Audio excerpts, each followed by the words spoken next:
Bonjour à tous. Nous allons aborder ensemble le cas clinique suivant.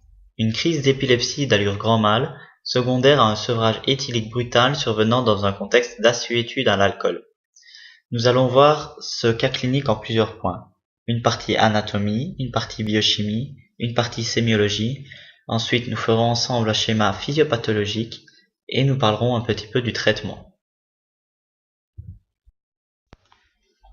En ce qui concerne l'anatomie, nous allons parler ici du système limbique.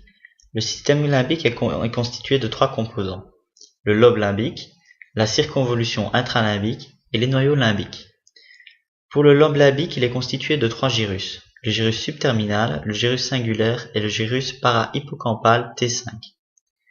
Concernant la circonvolution intralimbique, elle est formée principalement de deux structures, l'hippocampe et le fornix. Il participe au circuit de Papez, qui est le circuit de la mémorisation. Concernant les noyaux limbiques, ils sont situés au niveau de l'amygdale, qui est dans le lobe temporal. Ces noyaux limbiques sont les noyaux basolatéraux, les noyaux centraux et les noyaux corticomédiaux.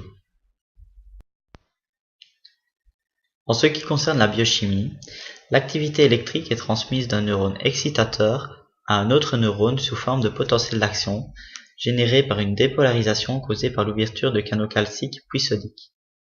Ces dépolarisations sont régulées et diminuées par des neurones inhibiteurs GABAergiques qui activent des canaux potassiques ou au chlore, ce qui provoque une hyperpolarisation. Le GABA est utilisé dans cette régulation et est synthétisé par la glutamate décarboxylase qui a besoin de vitamine B6 comme cofacteur. Au niveau sémiologique, nous allons d'abord déterminer ce qu'est le syndrome de sevrage. C'est un arrêt de la consommation d'alcool chez un malade alcoolodépendant. Il se définit par des manifestations symptomatiques survenant dans les suites immédiates ou différées jusqu'au 10e jour suivant l'arrêt de la consommation d'alcool.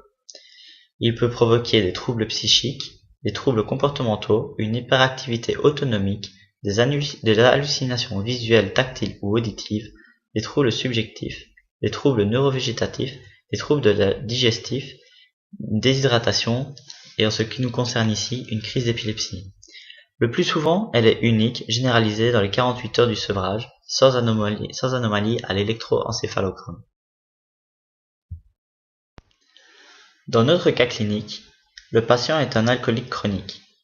L'alcool est un agoniste des récepteurs au GABA, qui ont donc été habitués à être fortement stimulés. Il a subi un sevrage alcoolique aigu, le plus souvent rencontré lors d'une hospitalisation.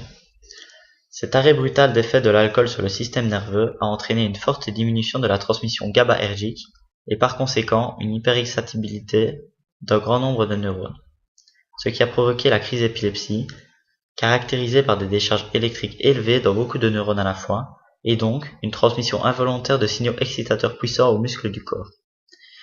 Dans le cas de notre personne ici présente, la crise est unique, généralisée de type tonico-clonique, c'est-à-dire grand mal, avec perte de conscience, chute au sol et spasmes musculaires dans l'ensemble du corps. Pour ce qui est du traitement, il va y en avoir deux. Un traitement aigu, où on va administrer aux patients des benzodiazépines, car ce sont des agonistes du GABA, et un complexe vitaminique B pour la synthèse du GABA. Et aussi un traitement chronique qui consiste dans une prise en charge psychiatrique et une abstention de toute consommation éthylique. Voilà, bonne journée.